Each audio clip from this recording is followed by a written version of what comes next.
one lottery ticket makes a big difference for our state students. And when I say big, I mean bigger than jackpot big. Since 2002, South Carolina students have benefited from more than $6 billion in lottery-funded scholarships and grants, including the Life, Hope, and Palmetto Fellow Scholarships. With every lottery play, you're supporting our students, and that adds up in a big way. That's why education is our middle name. Learn more at sceducationlottery.com/betteryou.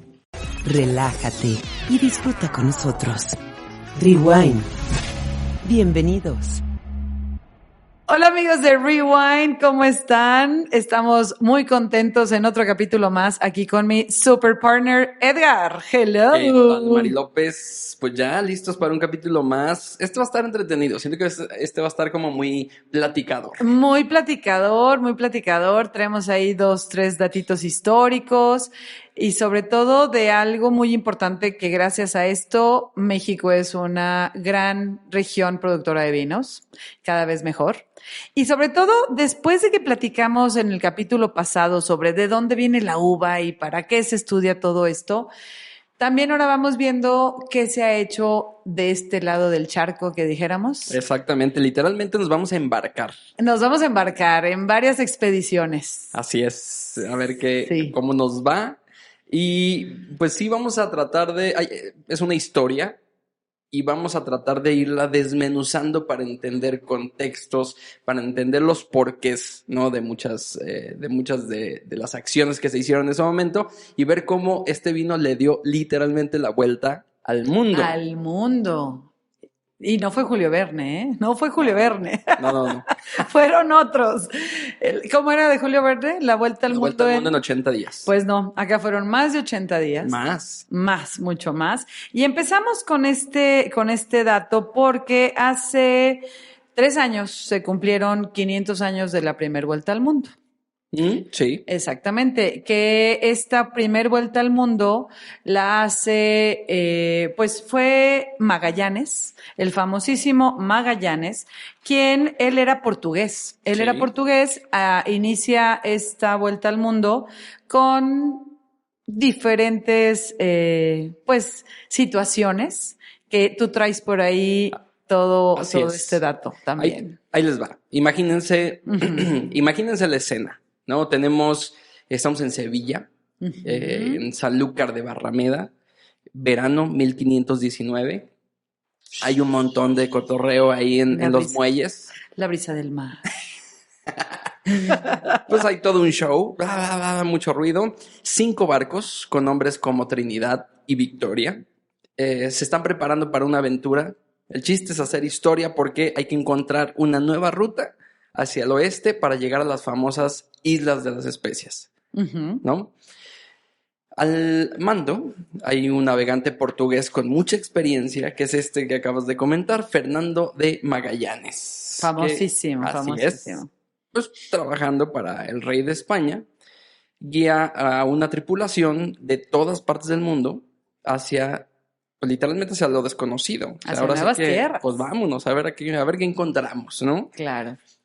Esta expedición que 3 años más tarde completaría Juan Sebastián Elcano. Ahorita vemos el por qué. Porque empieza uno y acaba el otro. Claro. Siendo ellos los primeros en darle la vuelta al mundo. No solo necesitaba de buenos mapas y mucho valor, realmente su éxito, pues fue que los marineros sobrevivieran simplemente, ¿no? Claro, la resiliencia, yo creo, ¿no? Exactamente. Imagínate, yo me pongo a pensar en esos viajes en el que iban realmente hacinados en el fondo del barco, los ruidos que se oyen, el calor que se siente, el cansancio, porque trabajar en un barco es todo el día, el mar no perdona. No, mentalmente. La marea no perdona, las tormentas no perdonan. Para donde voltees. Pura agua. Pura agua, no hay, y aparte agua salada. Salada, sí. Ajá, que no puedes beber de entrada, ¿no?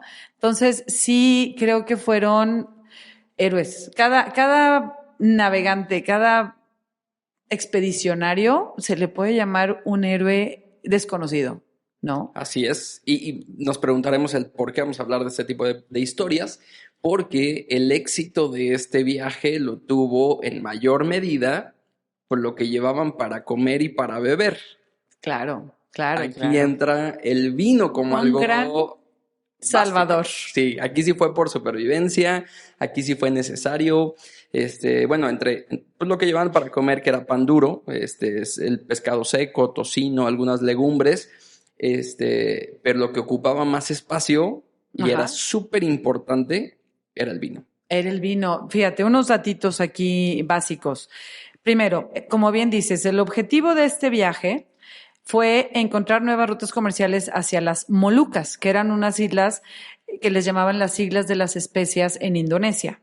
Salen el 10 de agosto de 1519 y llegan de vuelta a Sevilla el 8 de septiembre de 1522, o sea, son 3 años de 3 travesía. años. Zarparon 5 naves, no eran enormes, no eran unas grandes naves, pero eran 243 tripulantes y iban a recorrer 46,300 leguas marinas. De 243 hombres, solo regresan 18. Imagínate. Y solo regresa una nave. De 5, solo una sobrevive y 18 hombres. A eso me refiero con la resiliencia que debieron de haber tenido, la desesperación, el hambre, como bien dices, de todo esto. El pago que tenían, por lo cual muchos se animaban a hacer este tipo de travesías, porque, pues por lo general era mucha gente analfabeta, Sí. era gente que, pues no pasaba de ser cargadores de los puertos, que tenían muy poca, pues proyección, ¿no? Digamos, en un futuro, que no tenían mucha planeación de su vida, que vivían al día. Prisioneros. Había gente Prisioneros. que prefería, le daban la opción. A ver, traían, ¿Qué quieres? ¿Trabajar en un barco? Claro. ¿En una embarcación? ¿O quedarte prisionero? Pues vámonos a un barco, ¿no? acuérdate que en estos barcos venían muchos esclavos negros. También. Para empezar, ¿no? Venían esclavos, venían algunas mujeres, podían llegar a venir algunas mujeres, muy pocas, pero sí venían. Y su pago era media azumbre diaria de vino, lo cual representaba 1 litro de vino asegurado. Y mucho de esto era la motivación pues, para ellos, para decir, ok, sí me lanzo. Sí, ya no era solamente una bebida. No. Ya era parte del pago. O sea, era literalmente casi que una firma de contrato. Era el alimento y sustento. Claro. ¿Por qué pasó de ser... El vino no era que lo llevaran como un lujo solamente, o no como un lujo, sino era una necesidad. Ujú. Uno, pues porque se conservaba mejor que el agua. O sea, llevar toda esa cantidad de agua y era muy riesgoso porque podía contaminarse, se podía echar a perder, se podía estancar. Sí. O sea, imagínate, te quedas sin agua en todo el viaje, no hubiera llegado Las nadie. pandemias, bueno, había pandemias ahí Sí. dentro. Aparte, el vino era muy bueno para ciertas enfermedades que siempre contraían en alta mar. Sí, claro. Hay una que se llama escorbuto, por ejemplo, que es que se te empiezan a dolores de estómago. Tengo Sí. entendido que es mucho gastrointestinal y creo que también en la boca, en encías y eso, si sigue y progresa la enfermedad. Y el vino era parte de Sí. esta medicina. Ahora sí que lo usaban mucho para curar heridas, como alcohol, etcétera. Pero lo más importante también es todo lo que llevaban, ¿no, Edgar? Sí. A ver, fíjate. Todo lo que cargaban. Daba energía el vino y aparte, también era para mantener contentos. Olvidaban hombres. en dónde Sí. estaban. Sí. O sea, ahí sí aplicaba híjole, Para agarrar valor. para agarrar valor. Sí, es que imagínate otra vez, el que tenía que subir al mástil más alto para poder divisar dónde andaban. Si había tierra a la vista, si no había tierra a la vista, súbete a eso y ahí quédate. Y, o sea, realmente era, pues échate un buen trago de vino y trépate Y allá vas para arriba, arriba, ¿no? O sea, estaba cañón. Y a ver, el cargamento que llevaban. El cargamento. Ay, híjole, ahí sí está cañón. Porque, a ver, esto lo sacamos de un artículo. Ujú. Está buenísimo. De Biobanco, Ujú. por cierto. Para quien nos dice de dónde sacan sus Sí, fuentes. sí, Bueno, sí.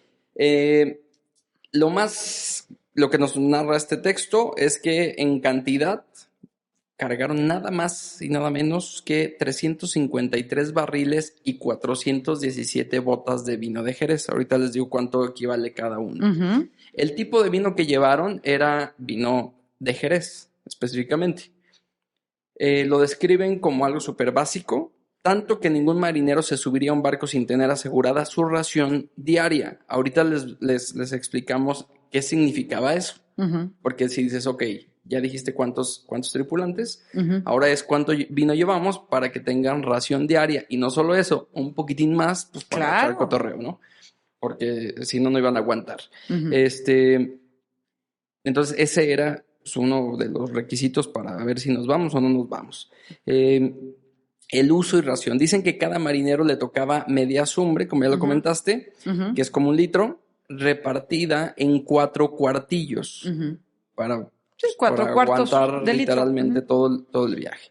Sí. Este, Sí, si no, imagínate, se los daban el litro completo y se lo echaban en la mañana y ya no no, trabajaban. imagínate. Imagínate. ¿De dónde Ya se vienen cayó estas? fulanito. Juanito se cayó. Pues mejor para ellos, ¿no? Como que, Oye, no, pero ¿cuántos caerían realmente? pues ahora sí que Y no se detenían, vámonos. entre más iban cayendo, dices, bueno, uno menos. Uno menos, no, una boca menos que alimentar, pero sí estaba Mira, cañón. qué gacho. No, porque también el chiste era no quedarse solo, No, imagínate. pues quién manejaba, quién alzaba velas, guardaba No. velas, todo, iza las velas y bla, bla, bla, no manches. Bueno, y luego, perdón. Bueno, estas cantidades vienen de un libro de provisiones que está guardado en el Archivo General de Indias. Ah, sí, es buenísimo. Esto, bueno, Gracias a ese archivo se ha sí, servido mucho. Ujú, esto le da bastante credibilidad a esta historia. ujú. Pero bueno, lo de la ración de media azumbre lo atribuyen más bien a lo que se acostumbraba en aquella época para los marineros. No era un documento específico de esta Ok. expedición. Por eso en la historia narran lo de los azumbres, Ujú. pero esto no es que viniera literal en los Ok. textos. Esto lo... Pero era lo que se acostumbraba. ajá, o sea, todas las cantidades es lo que viene en lo de las... Es que acuérdate que ya Archivo para ese General. tiempo mandaban mucho vino a Países Bajos, a Inglaterra, y todo esto ya lo tenían todo muy definido y estructurado. Así es. Y todos salían del mismo puerto, también salían de Cádiz, Sí. ¿no? Imagínate situarnos en ese contexto, ¿no? Ujú. El viaje que iban a hacer. Gastar tanto en vino, pues era muy lógico, Ujú. ¿no? O sea, no iba a ser, no sé cuántos hubieran llevado. Es que piénsalo ahorita. No, es Bueno, muchísimo. ha de ser, ¿sabes qué? Como en los yates. Ujú. Me imagino, imagínate cuánto No, en los alcohol cruceros. O en los cruceros. o en los cruceros, ¿cuánto Claro. vino vamos a tener que echar No, hombre, para que sea muchísimo. para todo? No sé si sea una evolución del cálculo de estos viajes de Pues marineros, no sé. ¿no? A ver, tú traes el Estaría muy cálculo de interesante. cuánto, Sí. de lo que significaba los barriles y las botas. Sí, Para empezar, no eran barriles chiquitos, eran No. ya barriles de buen tamaño. Y, por ejemplo, una bota de Jerez, no piensen que son las botas como las que lleva uno a la plaza de toros, al toreo, ahora sí que al toro, no.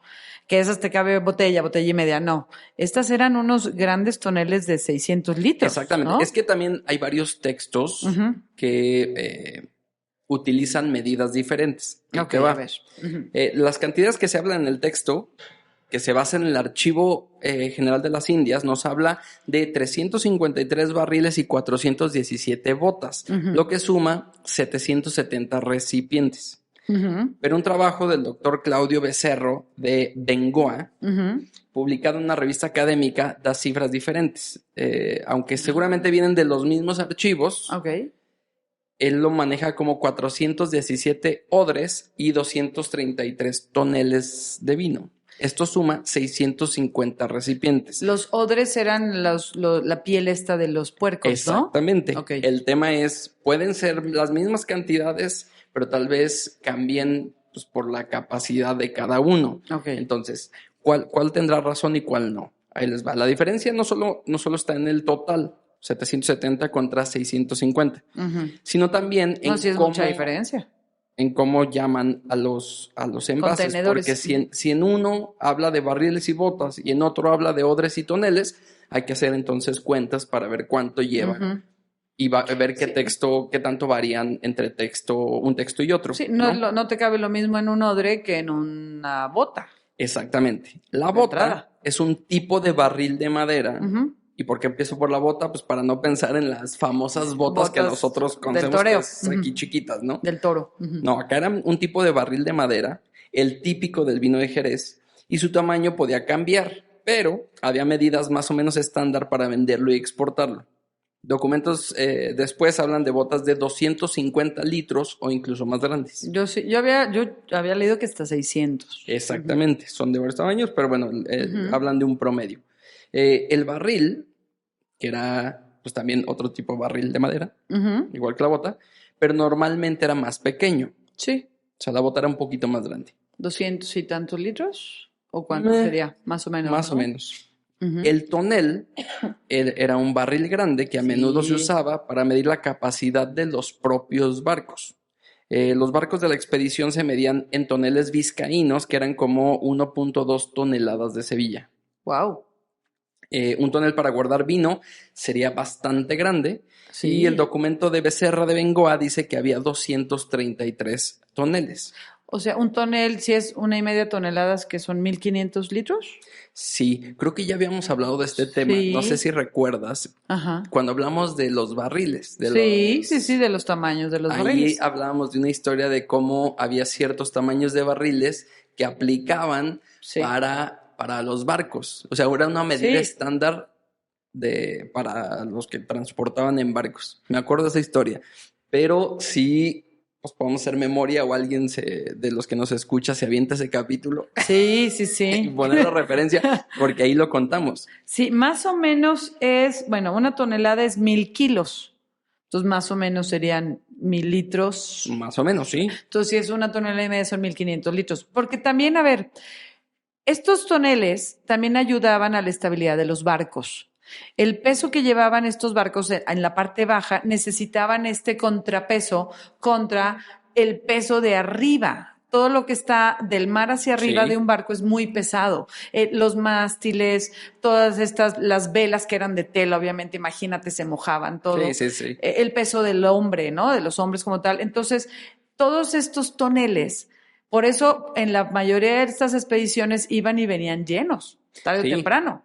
Porque... No, si no se la daría horrible. Lleno el barco, pues no los toneles, pero cambiaban unas cosas por otras, porque si no el barco no tenía cierta estabilidad abajo, era un contrapeso. Por eso también eran muy grandes estas bóvedas dentro de los mismos barcos, ¿no? Sí, y de ahí vienen los odres también, que era este recipiente hecho con piel de animal. En ese tiempo normalmente eran de cabra. Ah, ¿de cabra? Bueno, había, pues sí, de cerdo. Y el tema de aquí, pues, es que los tamaños son variables. Pues imagínate una cabra. Pues, o sea, no eran estándar. No, pues era el tamaño del puerquito o de la cabrita. Y ahí, pues, Becerra de Bengoa menciona que eran 417 odres. Wow. Según el artículo de Vivanco, y estuve investigando en otros más, sí decían de esto de las botas de Jerez. En varios. Vivanco, a ver, para los que no estén actualizados en a qué nos referimos con Vivanco, Vivanco está, es una marca, para empezar es una marca de vinos, tiene sus propios vinos, pero les encanta todo este tema de la historia. Tienen un museo muy grande y muy lindo, muy interesante. Son como 4 pisos en La Rioja. Ya lo pude visitar el año pasado. Interesantísimo, no tienes idea. La verdad es que tienen el museo, tienen un restaurante, su tienda de vinos y aparte tienen todas estas páginas porque tienen muchos investigadores que van checando todos estos temas y están haciendo todos estos artículos bastante bien investigados y bien ¿cómo se dice? No, patentados, no, basándose bien en cosas reales, ¿no? No nomás dicen por decir. Entonces, sí, está la página, pues tienen su página y tienen muchos artículos muy buenos. Para quien no sepa, ¿a qué nos referíamos con Vivanco? Ok. De aquí podemos ver la diferencia entre algunos textos que narran la misma historia y esta pequeña como diferencia de cantidades, porque queríamos sacar cuánto se daba por día, por persona, por ración, ¿no? Sí, fíjate que hay un dato que también me llamó mucho la atención. A ver, Traían agua, obviamente. Sí. Traían un bizcocho, que es un pan, se le llama doblemente cocido para que les dure más tiempo. Sí, seco, era pan seco. Era muy seco, ajá. Aceite, vinagre, pescado seco, como bien dices, como yo creo estos bacalaos que se secan con sal, ¿no? Pues, Todos este tipo de pescados secados al sol. Sí, más que platillos gourmet, yo No, creo que ya era. no, tocinos, tipo cecinas, pasas, ciruelas, higos, azúcar, mostaza, carne de membrillo. También con esto podían combatir el escorbuto. Arroz, 6 vacas vivas para que les diera leche fresca, poder hacer quesos, y en su momento ya las iban matando y podían tener carne y también la piel de la vaca. Pero hay un dato que a mí me llamó mucho la atención, que yo no sabía, que el mástil, el más largo que tienen los barcos, que es donde tienen la canastilla esta para poder ver y todo, lo cubrían con cuero, con piel de animal. Ok. Lo cubren con piel de animal porque obviamente era el mástil más importante de la embarcación, para que el agua no lo humedeciera y no empezara a base de los hongos a pues empezar a pudrirse y se pudiera caer, porque aparte es el que lleva también Sí. la línea de Las de velas. todas las cuerdas que sostienen las velas a los demás mástiles, ¿no? Tengo entendido. Y entonces estos mástiles, o al menos lo cubrían de cuero de vaca, de animal, cuero curtido. Sí, claro. Y llegó un momento que esta gente, el pan se les empezó a pudrir, se empezó a llenar de gusanos, de insectos. Obviamente, imagínate las enfermedades que esto causaba. El agua también, llega un momento que el agua estancada se empieza a llenar de bacterias y de hongos. Sí. Y se hace lama. Entonces, lo único que tenían ya era el vino y esa carne que empezaron a arrancar del mástil y la tenían que dejar no sé cuántos días dentro del agua de mar. O sea, obviamente recogían agua de mar en contenedores, la metían para que esa agua de mar pudiera suavizar un poco este cuero y era Sí, lo que por empezaban a morder. comer. Entonces, ahora sí que a base de, ya no era pan y vino, era cuero y vino, que pudieron subsistir estos 18 hombres que regresaron. Yo diría, pues, y no pescarán o algo, pero siento que llega un punto donde también dices, ya basta. Ya no puedes. O sea, aparte, pues, a ver, hay una figura muy importante que es el que cuida todo esto, Sí, ¿no? te lo voy a decir más adelante, pero ¿Qué tanto cocinarían? ¿Qué tanto tendrían para cocinar? Digo, no es como que trajeran una cocina a bordo. ¿Y qué tanto puedes estar comiendo pescado crudo todos los días y pescando? O sea, no es tan fácil. sí, Uno no, lo ve muy no. lógico, Sí, pero no es tan fácil. No, me imagino. Y yo creo que el encargado de la cocina, como dices, qué trabajo. No, era impresionante. De hecho, era el vino y esta persona eran de las figuras más importantes en un barco, porque era el que racionaba todo. Tiene un nombre, el encargado de dice, Es que si la gente se te vuelve loca, pues ya, o sea, ¿qué haces? estaba el despensero. Se le llamaba el despensero. Y era, aparte de el capitán, que en ese momento era Magallanes, Ujú. y sus 2 a bordo, supongo, sus 2 abajo de él, 2, 3, era uno de los más importantes porque era, uno, el que más cuidaban, porque si lo mataban a él, Sí, se hacía, imagínate, una campal y en 2 No, un meses se motín. acababa el viaje, un motín. Y segundo, era el que racionaba todo. Entonces, bueno, lo respetaban como no tenías una idea, ¿no? Era el rey ahora sí que era el rey del barco. Sí, por supuesto. Se podía morir el capitán, pero él no. Pero él no. Exactamente. A ver, ¿por qué era vino de Jerez? Ahí sí, todo el mundo está de acuerdo, es de dónde venía el vino. El artículo de Vivanco dice que era vino de Jerez y pues obviamente la historia la apoya mucho y la lógica de cómo se manejaban las cosas. En el siglo XVI, Jerez de la Frontera y sus alrededores ya eran una zona súper importante para hacer vino. Y ya vendían mucho fuera. Uh-huh. Lo exportaban, sobre todo Sí. a Inglaterra y América. Una de las reglas del gremio de Jerez de 1483 es que ya regulaban cosas de la producción y el comercio, como el tamaño de las botas. Uh-huh. Entonces, pues ellos fueron los que empezaron a poner estos tamaños estándar. Uh-huh. Los puertos de... Ándale, se me anda ¿Te cayendo. desmayaste, Mari? ¿Estás bien? No, no estoy bien. Se me cayó mi libretita. Todo bien, tutto bene. Los puertos de Sevilla y sobre todo Sanlúcar de Barrameda, de donde salió la expedición de Magallanes, eran los sitios lógicos para sacar estos vinos. O sea, ahí era donde más fácil la exportación.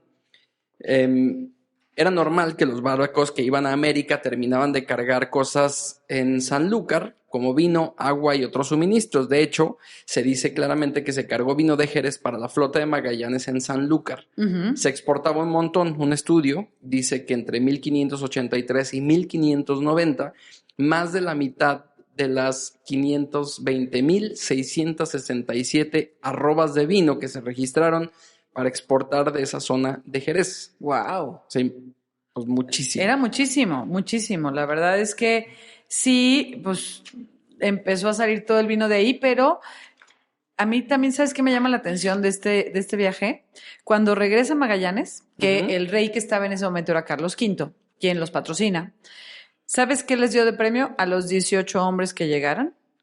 12 arrobas de vino. O sea, Sí, viviste, tu todo- premio es más vino. vino. O sea, y una arroba de vino, cada arroba de vino eran 16 litros. Entonces, pues ya no sé si fue a cada uno o se las repartió entre todos. Pero sí, como bien dices, los vinos de Jerez eran las estrellas del momento, ¿no? Sí, Eran, claro. porque aparte eran vinos que estaban fortificados, Sí, o los que eran tipo manzanilla o fino, tenían este velo en flor que los protegía muchísimo. sí. Como se hace, ¿no? Este tipo de vinificación que tienen, se hace este velo en flor dentro de la misma barrica, entonces protege y no deja que pasen ciertas bacterias y ciertas cosas como pasaban en otros vinos. Entonces, así como se mandaban vinos fortificados de Jerez, también se mandaban manzanillas y fino a todos estos viajes. Había algunas anécdotas ahí que decían que el vino pudo ser de Alicante, pero pues, no está tan respaldado, no está tan sólida esa afirmación, porque pues por logística o por los documentos que había, pues, sí confirma que eran de Jerez, ¿no? Ok, fíjate, hablando de eso, hay una marca de Jerez que, bueno, se le llama los vinos de Viña AB y los famosísimos Tío Pepe, Ok, sí. que son estos fino y demás. Se han llevado a diferentes cruceros de la Armada Española, se han llevado todos estos vinos cada año para conmemorar esta primera vuelta al mundo de Magallanes y de Elcano. Wow. Sí, sí, sí. O sea, lo siguen festejando y lo siguen haciendo, sobre todo con estas dos marcas. Ok, ahora sí, hablemos de raciones. Ok. Ahí vamos a descifrar lo que era la media azumbre. Si les dan media azumbre, ¿qué es eso? La azumbre era una medida antigua para líquidos en España. Venía del árabe al-tum, que era la octava parte de una cántara. Ok, ¿como el cantarito? Ajá, Ok. pues sí, una vasija, yo Ajá, creo, una de cántara. barro, de cerámica. La cántara equivalía a 2 litros más o menos. Por eso se dividía en cuartillos, normalmente 4 por cada azumbre. Se sabe que se usaba en el siglo XVI, incluso en leyes que intentaban poner orden en los pesos y medidas en Castilla y sus territorios. Ujú. O sea, la medida viene de los árabes, Claro. por esta influencia que tiene Bueno, con acuérdate, España. bueno, los 800, 900 años que estuvieron pues, los árabes en España, ¿no? Así es. Entonces, si a ellos les daban media azumbre, pues era como 1 litro Ujú. al día por marinero, Dividido en 4. Ya dijimos. dividido en 4. Ajá. Entonces, pues sí, esta cantidad coincide con otras cosas que se dicen en general sobre las raciones de los marineros de esa época. Por ejemplo, una guía sobre la expedición también habla de 1 litro de vino al día como parte de la ración, así que tenían 1 litro de agua, 1 litro de vino, Ok. lo que les duró el agua, Para que ¿no? Ya después era puro vino. ya después, claro. Eh, O si no, también a veces lo que hacían era racionaban su vino con el agua. Entonces así evitaban que esa sí, agua se la contaminara. combinaban, sí es cierto. Sí, sí, sí. Pues de hecho, ahí es donde entraba un poquito el dilema sobre las cantidades, porque Ujú. unos decían que era más cantidad y otros ¿Con agua otros. o sin agua? Exactamente. Ahí es Antes del donde- agua o después del agua, sí. Ahí es donde hacían Claro. la división. Probablemente uno de los textos se refería al puro vino y otro de los textos a vino ya con agua, porque Sí. aquí sí lo dividían, Claro. porque sí llevaban buen vino también. Ujú. Entonces había vino más o menos, que era el que combinaban con agua, y había otro vino que era un buen vino, y ese sí no lo combinaban. Que Ese ahorita era hablaremos para la de los demás recreación y vinos que todo esto. también viajaron hacia Sí. acá. Fíjate, algo que a mí me quedé pensando es que quizá gracias al vino sabemos que la Tierra es redonda. Ándale. Porque justo en esta expedición se define, o sea, los marineros que llegan, estos 18 hombres escuálidos que llegaron más flacos que nadie en la vida había visto, imagínense, ¿no? Fueron los que pudieron constatar que la Tierra sí es redonda, porque obviamente si fuera cuadrada, pues se hubieran caído un precipicio, ¿no? Es Ok. decir, hubiera llegado a una orilla y vámonos. Entonces pueden constatar que la Tierra es redonda al momento que hacen esta vuelta al mundo completa y obviamente son los primeros que definen los mapas. Empiezan a definir mapas, toda la cartografía, Ok. todos los estudios de botánica, de histórica, de la humanidad, de diferentes estudios también de genéticas, de todo esto que estuvieron recopilando. Obviamente no solo llevaban gente iletrada, sí llevaban a 2, 3 personas que iban pues guardando y escribiendo muchas cosas y pudieron así constatar mucho de lo que estudiaron en este viaje. Como en su momento en uno de estos viajes fue el famosísimo Humboldt, ¿te acuerdas? Ajá, sí. Que fue también quien estuvo investigando mucho de botánica, ¿no? Tengo entendido. Entonces, pues, gracias al vino, pudieron 18 regresar y estar aquí. Qué Bueno, no aquí, y bárbaros. tener toda esta información. Fíjate, hay otra comparación sobre el tema de los azumbres o de las medidas, que no tiene nada que ver con eso, pero sale en otro documento que cuenta cómo era la vida en los barcos que cruzaban el Atlántico en el siglo XVI. Ujú. Y se dice que el vino, así como era parte de la paga, de hecho le llamaban un derecho de vino. O sea, se paga como por derechos. Ok. Y el derecho de vino era igual a una ración diaria. Ajá. Entonces, este texto no habla de que cuánto representaba en azumbres, pero pues, el derecho de vino era aproximadamente eso también, un litro. Wow. Y eso viene en la crónica de Antonio Pigafetta, el testigo más importante que estuvo allí, y cuenta pues, lo mal que lo pasaron. No, ¿no? es que Por es- falta de bebida. No.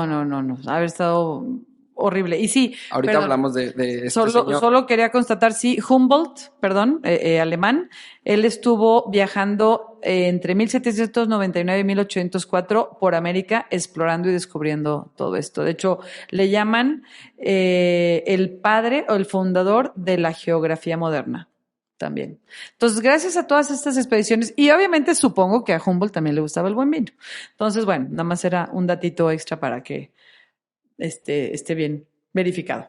Pero a ver, todas estas medidas, todos estos datos que hay, pues nos dejan ver toda la importancia de cómo llega este vino para acá, pero no fue solo ese viaje. Antes de Magallanes hubo otros viajes y otros viajes muy importantes.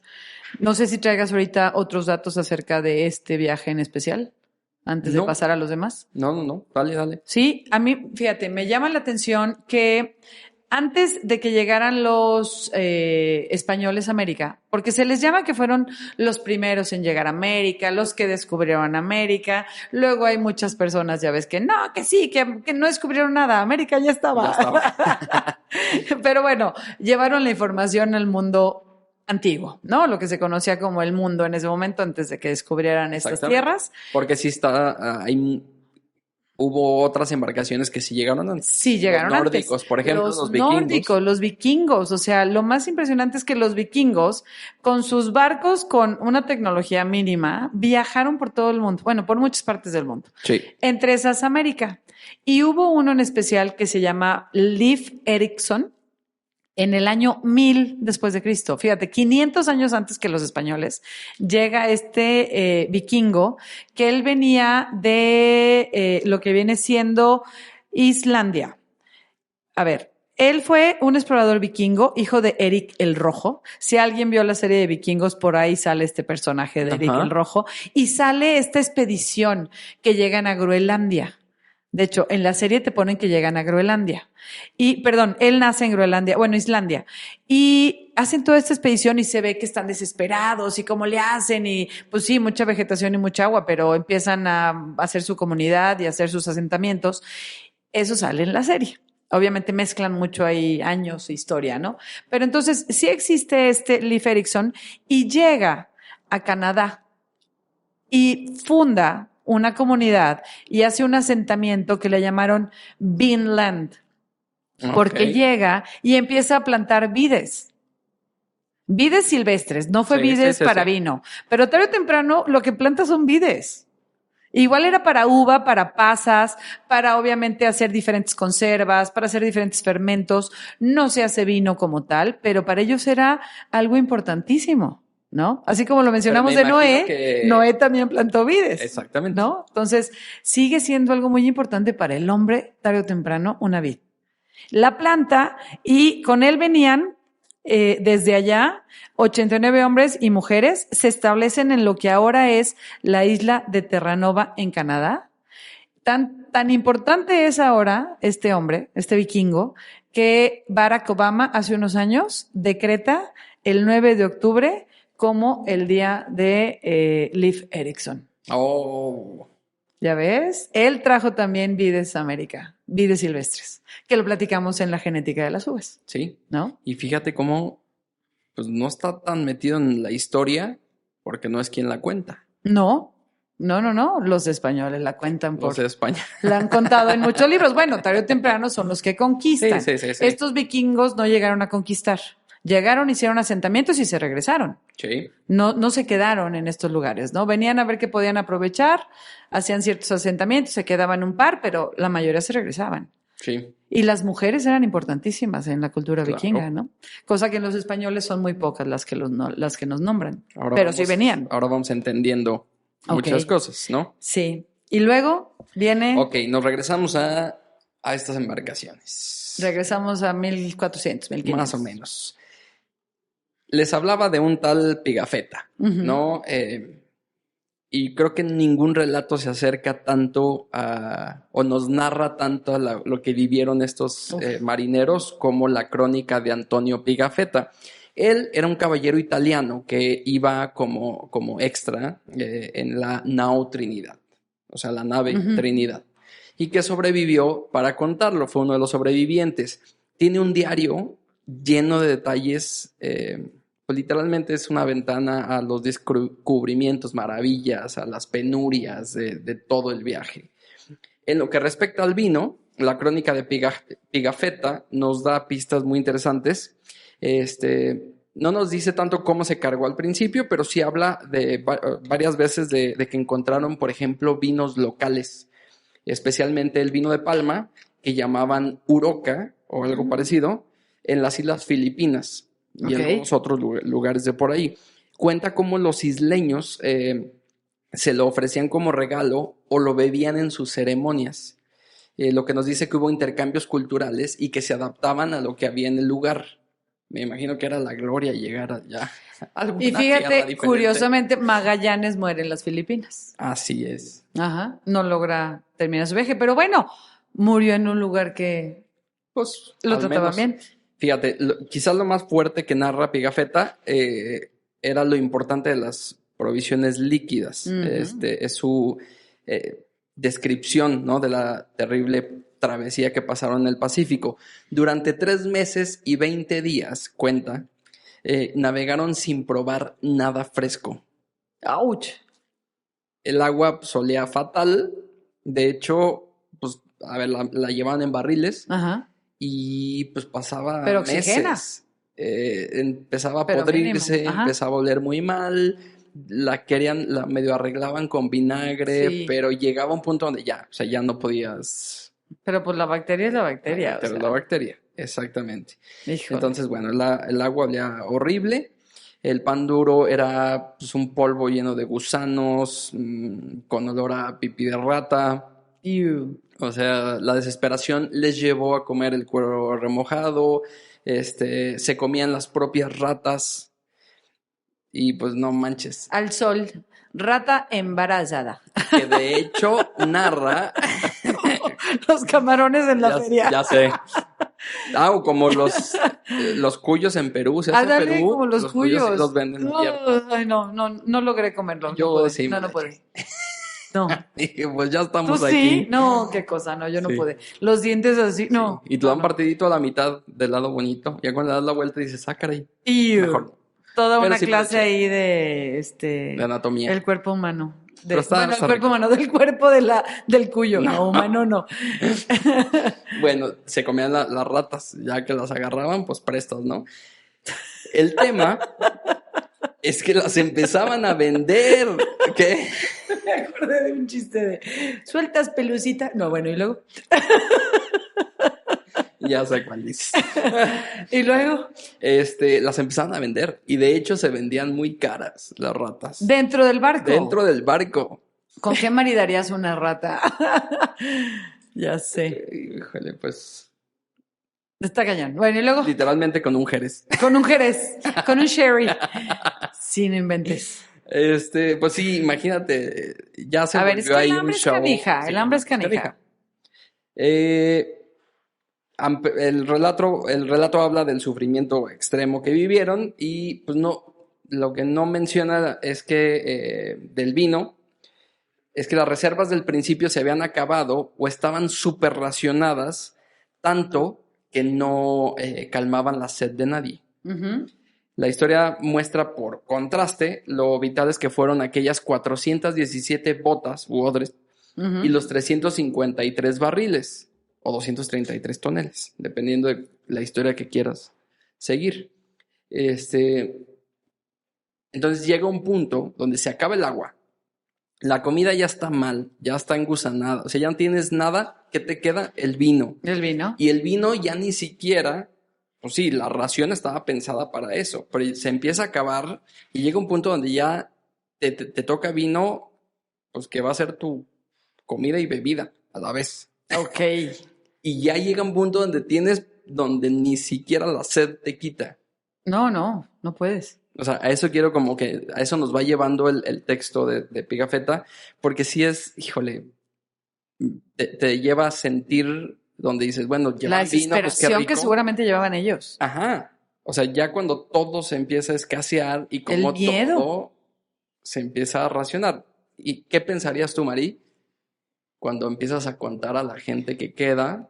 Varios están muriendo, hay varios enfermos, el cerebro se empieza a poner en un modo supervivencia, de decir, pues si echamos a los enfermos al mar, porque ya no apoyan, Claro. ¿no? Ya son una carga. Sí. De decir, híjole, ya hay todo un intercambio aquí De económico, enfermedades. bueno, Ya, toda de lo de una. las ratas, mercado y aparte, negro. y un mercado negro, y aparte, híjole, pues es probable que No, los- y cuántos asesinatos pudo haber y en si no mato, esos. me matan. Ajá, claro. Era la ley del más fuerte, ¿Qué harías? ¿no? ¿Qué haría? Híjole, pues agarrar un cuchillo, tener un cuchillo a la mano, de entrada, para Entonces, defenderme. Ya no podrías dormir a gusto, no descansas. No descansas. Y tratar de, pues, no sé, de conseguir cosas para poder pagar lo que se vende ahí dentro, ¿no? O sea, no sé. Sobrevivir. O sobrevivir. ¿Qué más? Y así ¿Qué fue sobrevivieron lo que ellos. hicieron ellos? 18. Sí, estos. Sí, 18, ¿no? 18, sí, estuvo fuertísimo.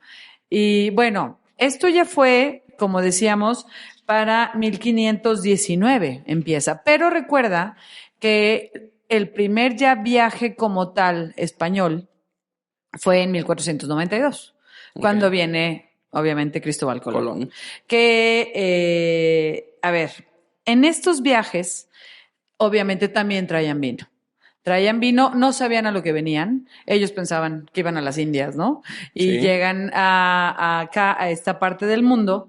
Y Cristóbal Colón primero llega a las Bahamas y la bautiza como San Salvador y después a Cuba y a Santo Domingo. El vino que llevaban en estos barcos que se llamaban la Niña, la Pinta y la Santa María, hay tres historias o tres registros diferentes. Uno se llevaba vino de Galicia, de la región de Ribeiro, exactamente. Este vino no hay un registro como tal en este primer viaje de que se llevaba, pero se cree que sí era este vino. ¿Por qué? Bueno, primero, este vino o esta región está en Galicia, Ajá. Ribeira o Ribeira Sacra, también se le dice, es una región que es fundada por los romanos. Por los romanos se hace súper importante durante muchos años, se le llama a su tipo de vendimia, se le llama cosecha o vendimia heroica porque está en unas montañas muy, muy empinadas y en valles, hacen muchos valles y también en muchas partes donde hay ríos y lagos que pasan entre estas montañas. Entonces no es fácil, o sea, no es un valle así fácil de cosechar, no, todo está en estas montañas, pero súper empinadas. Es hermoso, el paisaje es hermoso. Si pueden, métanse y vean un poquito del paisaje de la Ribeira y está espectacular. Pero bueno, se cree que están haciendo vino en esta región desde el siglo III después de Cristo. Se le puede denominar como el vino más antiguo de España y uno de los vinos más antiguos del mundo. Pero bueno, se dice que para 1500 llega a oídos de los reyes católicos noticias de que Cristóbal Colón no está teniendo un buen gobierno. Obviamente, te imaginas los dimes y diretes que habría y la guerra de poder de los españoles que van llegando a América y que quieren ser todos importantes y gobernadores de aquí y de allá, porque obviamente pues eran los reyes y señores del Nuevo Mundo. Entonces, bueno, se llega a esta noticia y los reyes mandan a una persona que se apellidaba Bobadilla y le llaman y hace un juicio a Cristóbal Colón. Se le llamó la pesquisa de Bobadilla. Para 2006, expertos en historia de el campus ourense, expertos en historia del vino, del campus ourense de Valladolid, de la Universidad de Vigo, esto es en Valladolid, descubren un documento relacionado a los interrogatorios que se le hicieron a Cristóbal Colón en ese tiempo, en donde viene que sí, la paga de estos expedicionarios, así le llamaban, era 1 litro de agua y 3/4 de litro de vino. En este caso son 3/4, no 1 litro y 1 litro. Okay. Y cuentan que había un sacerdote, o bueno, como misionero, sacerdote, fraile, como le quieran llamar, que enferma, que era muy importante. No viene el nombre de este fraile, pero que era muy importante y que le pide a Cristóbal Colón que si por favor le puede doblar la ración para poder sanar más rápido, tanto de agua como de vino. Y Cristóbal Colón se la niega. Pero viene en ese documento que era vino de Ribeira, supuestamente. Entonces, esa es una de las formas en la que supieron que era este vino. Otro es el que también había vino de Toro, de la región de Toro. Ese sí está registrado.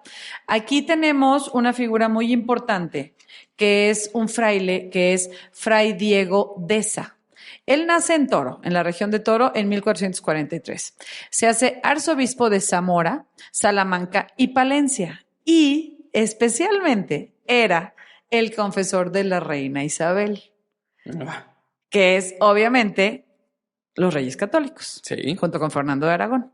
Bueno, esta reina es la que, junto con Fernando, su marido, pero sobre todo ella, la que insiste mucho en que sí se logren hacer estas expediciones.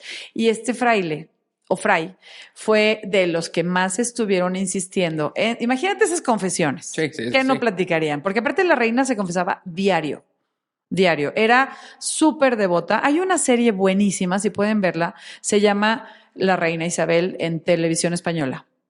Son varios capítulos, pero es muy buena y según amigos historiadores está muy bien documentada, muy apegada a la realidad. Y entonces se confesaba diario, imagínate lo que no platicarían. Y él fue un gran mediador entre Cristóbal Colón y los reyes católicos. Y fue, se dice, el que insistió que este vino de Toro se llevara en estas expediciones en las bodegas de los barcos. Y aparte, era un vino que para ese tiempo podía llegar a tener 17 o hasta 18 grados de alcohol. Imagínate. No. Entonces, y era súper corpulento, muy complejo, muy corpulento. Entonces, no necesitaban encabezarlo con aguardientes. La mayoría de los vinos que se fueron a... 18 grados de manera natural. Sí, los cosechaban hasta octubre, noviembre. Cosechaban estas uvas hasta octubre, noviembre. que tuvieran mucha azúcar, mucha concentración de azúcar, y entonces hacían los vinos con mucho grado de alcohol, mucho grado tánico. De hecho, los vinos de toro de por sí se sienten muy son intensos, potentes, ¿no? Sí. Con esta uva que es un clon del tempranillo, ¿no? Tinta toro. Y entonces, que en aquel momento pues no sé si se le llamaba así, ¿no? Pero hacían estos vinos y no se necesitaban fortificar, aguantaban los viajes por este gran alto grado de alcohol, ¿no? Junto con Jerez, junto con estos de Ribeira, como dicen, y algunos vinos también de Huelva, que también son de toda esta zona de Jerez y demás. Pero lo más curioso es que, ¿sabes cómo le llamaban a los vinos de toro? Le llamaban los vinos de cuchillo y tenedor. ¿Por? Se le llamaba vino de cuchillo y tenedor porque eran los vinos que necesitaban, sí o sí, primero por lo corpulento que eran. Pues necesitaban alimento. Y necesitaban alimento, pero el alimento que necesitaban tenía que ser un alimento para usarlo con cuchillo y tenedor, como las carnes. Entonces le llamaba vino de cuchillo y tenedor. Órale, no sabía. Sí, y obviamente Cristóbal Colón fue de los que trajeron estos vinos que obviamente se hicieron súper famosos en toda esta región de América. Obviamente todavía no era la Nueva España, ¿no? Apenas eran las islas y el Caribe, lo que ahora le llamamos el Caribe. Pero aparte, otro dato interesante es que este fraile, antes de que desembarcaran, ¿cómo se dice cuando ya salen al mar? Zarparan, perdón. Pues obviamente ya ves que está la tradición esta de con una botella de vino tienes que bautizar cada embarcación. Bueno, este fray, ¿cómo te dije que se llamaba? Se me fue ahorita el nombre. Fray Diego de Esa es el que bautiza el barco llamado La Pinta. ¿Y sabes por qué le ponen La Pinta? Me imagino por la bebida. Por la medida que era un vaso de vino, que era muy usual en esas partes de España, que ahora ya se usa en muchos lados. Dame una pinta de vino. Una pinta de vino, pero era un vaso de vino y por eso le ponen así a La Pinta. ¡Wow! ¿Se la sabían o no se la sabían, Hay papá? varios temitas para poner en la mesa. O sea, está padrísimo, Sí. padrísimo. A mí me encanta cómo todo el vino se relaciona con la historia, con la geografía, con todo. Todo. Y bueno, ¿qué más? Bueno, los de Huelva, como te decía, también fueron muy importantes. Hay un viaje que sí está bien, ¿cómo se dice? Registrado, como bien dices, en el Diario de Indias. Dicen, la primer partida registrada, según el Diario de Indias, fue en 1502. Fue vino de Huelva, de Andalucía, y fueron 26 arrobas de vino, lo cual se me hace muy poco. Uh-huh. Para todo lo que llevaban se me hace muy poco. Sí. Quizá fue este tipo de vino, ¿no? El registro del que hablan. Que era ya sea vinos de uva Salema, así se le llamaba esta uva, o Jerez de Andalucía. Esta uva, fíjate, se le llama Salema y hay una bodega que ahora en esta parte de Jerez sigue haciendo unos vinos especiales con esta uva y se llama Bodegas Marqués de Villaloa. Hacen unos vinos que se llama los vinos del descubrimiento y es vino 100% de uva Salema con cierta fermentación en barrica. Ok. Y son los vinos así conmemorativos del descubrimiento de América en Jerez.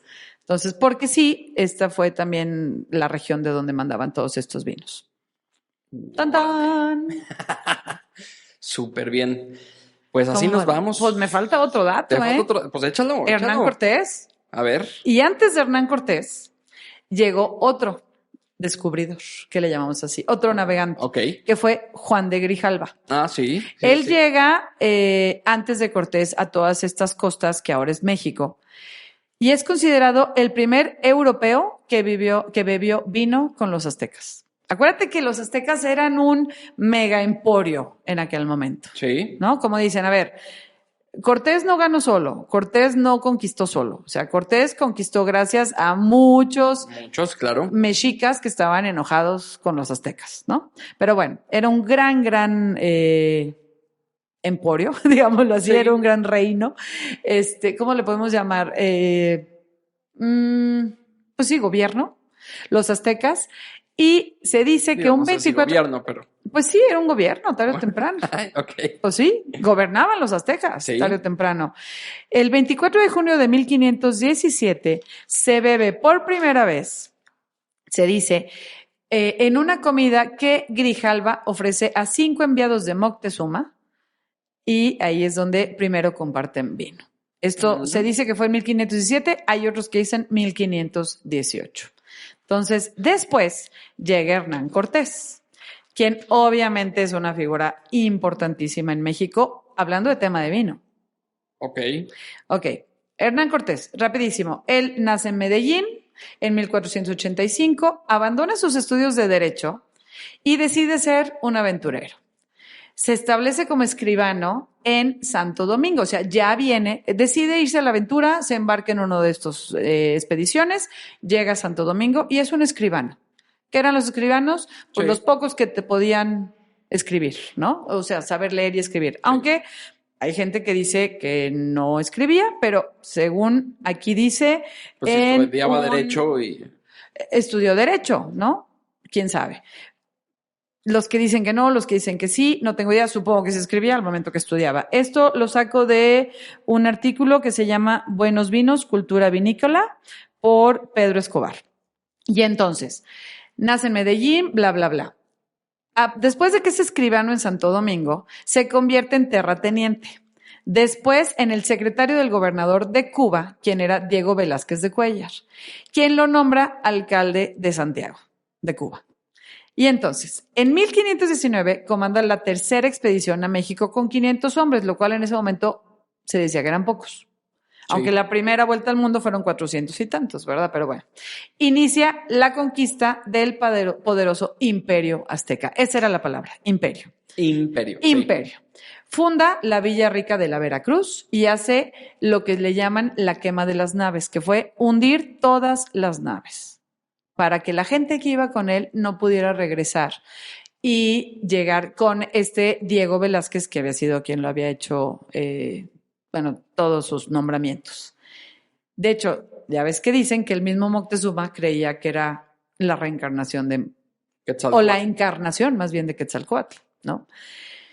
Él manda traer las primeras pipas de vino desde España a México ya como... Pipas, o sea, ya líquido. Ya, ajá. Porque en el 24 es él el que encomienda plantar vides. 1000 vides por cada 100 habitantes. Claro, ¿no? Pero eso ya fue después. Sí. Acuérdate que pues de aquí a que estas vides sí quisieron y se dio vino, pues tenían que traer un chorro de vino.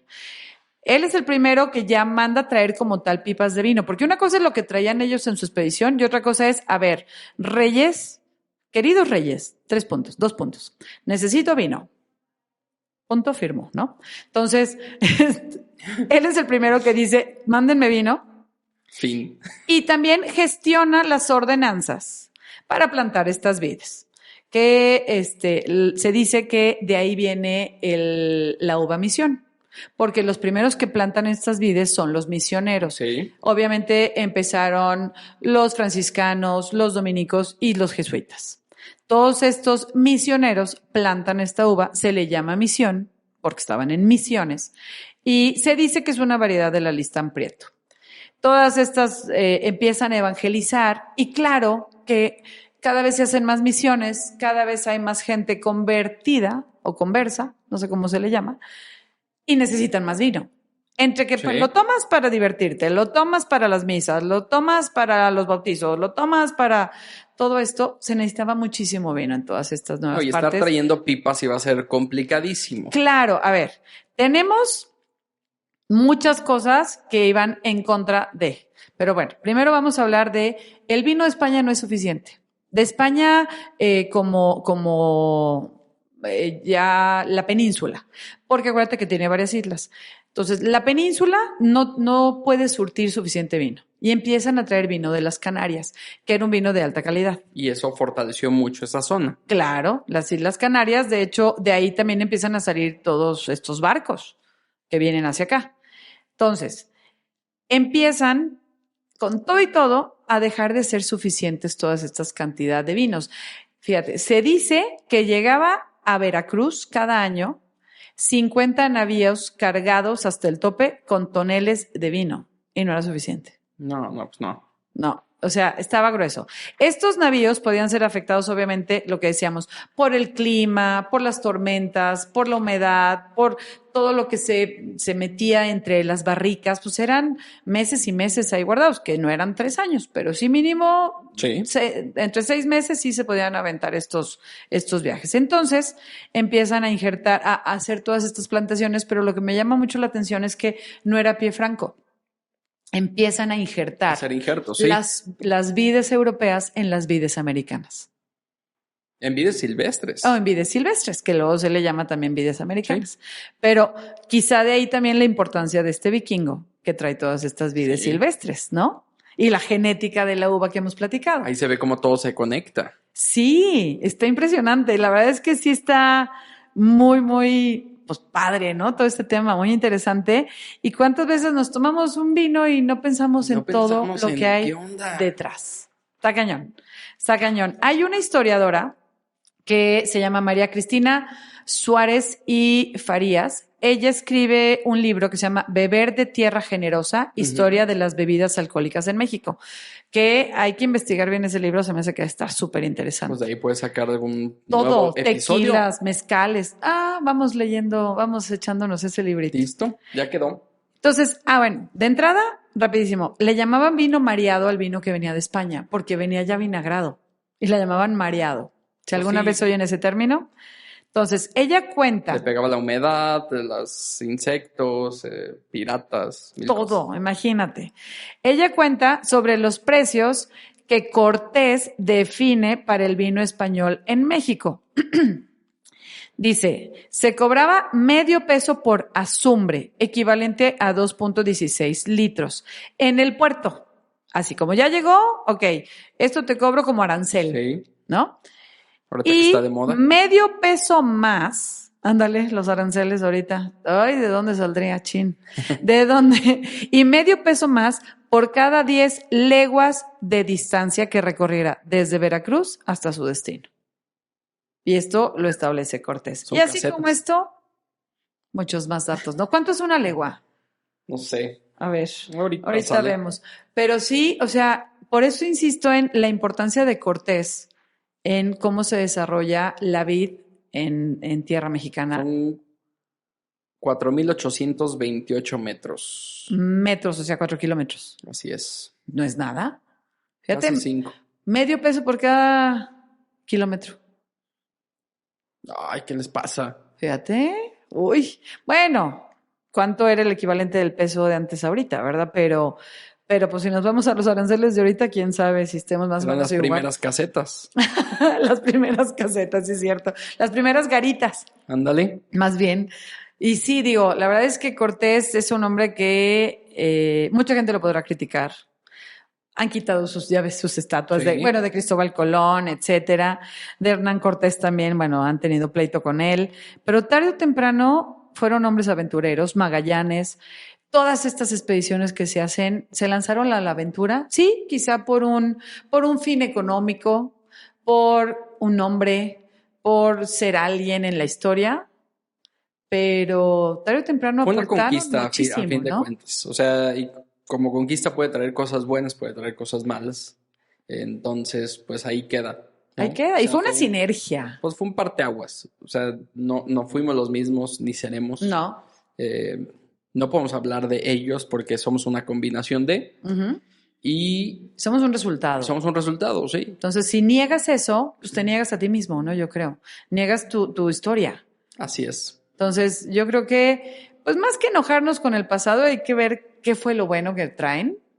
Y tarde o temprano sí hubo conquistas, sí hubo mucha muerte, mucha invasión, pero también hubo cierto respeto a ciertas cosas. Fue una sincretismo. Sí, se combinó. Entonces tenemos doble cultura, ¿no? No llegaron, mataron y punto. Que con el paso del tiempo y ahorita es nuestra cultura. Nuestra cultura, entonces... Ni una ni otra. O sea, no, entonces es lo rico y lo lindo de esto.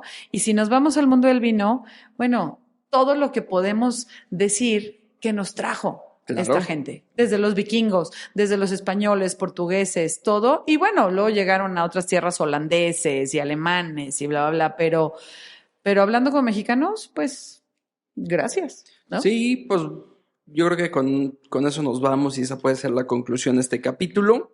Pensar que hubo una travesía súper difícil, súper complicada. 239 hombres enfrentados a peligros inimaginables, motines, hambre, llegar a límites inhumanos, enfermedades, como el escorbuto, peleas violentas, pues de hecho fue lo que le costó la vida a Magallanes. ¿Ya cuántos más? Imagínense, pues para ellos la ración diaria de vino era mucho más que una lista del súper. Totalmente.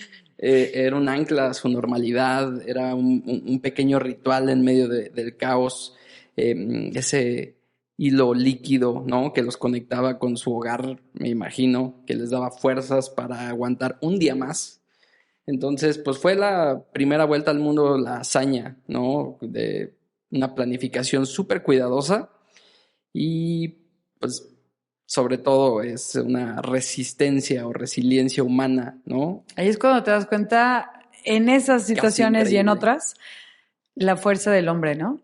Decía Víctor Frank, si saben quién es, pues fue este escritor judío que estuvo en un campo de concentración y cuando sale de ahí vivo, escribe este libro del hombre en busca de sentido. En busca de sentido. Y aparte de que hace todo un tratado, en el libro viene este tratado, pero platica su historia y dice que lo que más puedes aguantar maltrato, puedes aguantar frío, calor, no dormir bien, pero lo que no podían era el hambre. Con lo que no podían era el hambre. Y soñaba, dice, mis pesadillas era con comida.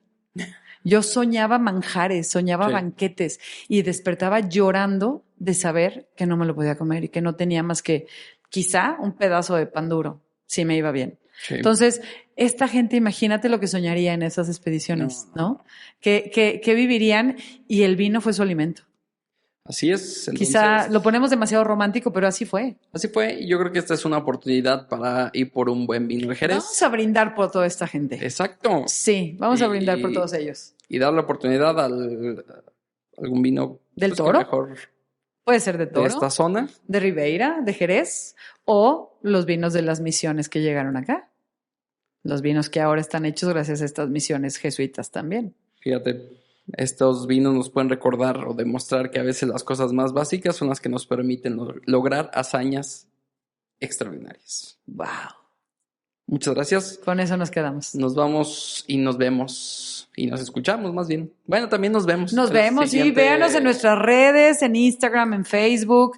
Seguimos en todas las plataformas de audio. Estamos en YouTube, aunque sea como audio. YouTube Music, pero también YouTube como videos.